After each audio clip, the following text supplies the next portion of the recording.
Joining us now from Washington, Mike Rogers, gay activist who did out, I guess they say, Congressman Foley last year.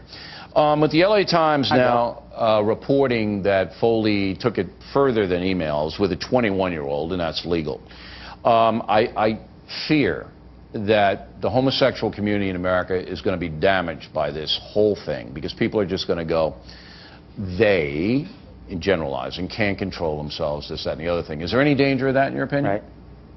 There's not, Bill. I think that America is able to tell the difference between gay men and closeted gay men who make unhealthy psychological decisions. And it's the closeted gay men that I've been reporting on for 2 years that are the problem in the government. And if the right and the left want to join with me and say that we need these men to stand up and be honest about who they are, I would welcome that. Because the decisions they're making now in the closet are not healthy. All right. You're generalizing, though, and then you could point to Barney Frank, who certainly isn't closeted, and got in trouble with a male prostitute scandal, and then Jerry Studs. Wait. And then Jerry Studs, another congressman, who got in trouble with another page. Guys weren't closeted. So I don't know if that's the issue. I think the issue is that... Well, I think there is an issue, because if Jerry Studs and Barney Frank were in trouble, they went back to their districts and were reelected by constituents. And I would welcome Mark Foley to stand up, say he's a proud gay American, return to Florida's 16th district, and stand for reelection. And if they want to send him back, like Barney Frank and Jerry Studs, he'll head back to the Congress. All right, but look, what I'm trying to get at, Mr. Rogers, and I think you see my point, is that most Americans don't know the homosexual community, and they're uneasy about it because of the children factor, which we have in here. And this, I think, is going to bring negative connotations to the gay community. Well, you know and I know that gay men have nothing to do with pedophilia.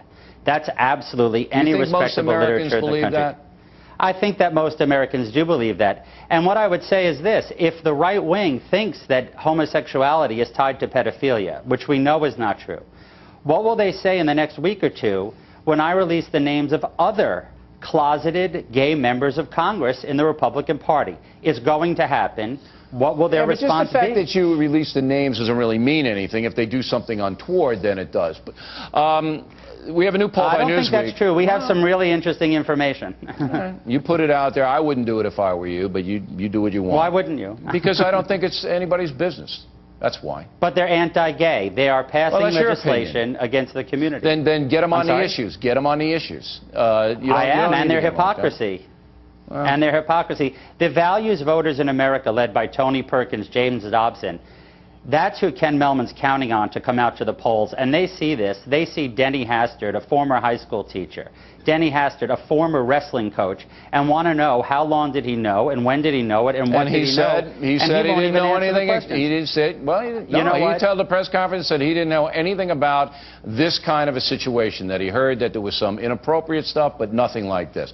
One more question real quick. I think I misspoke on a Radio Factor today. There's a new Newsweek poll. It says that the shift in moral values has gone to the Democratic Party. I think I said it had remained with the Republican Party. If so, I'm sorry. I don't even remember, with 2 hours of blathering.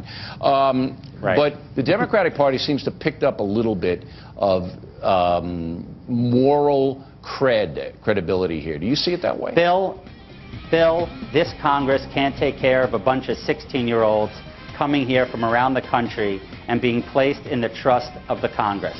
Instead of bringing the information to the page board, they kept it within their party.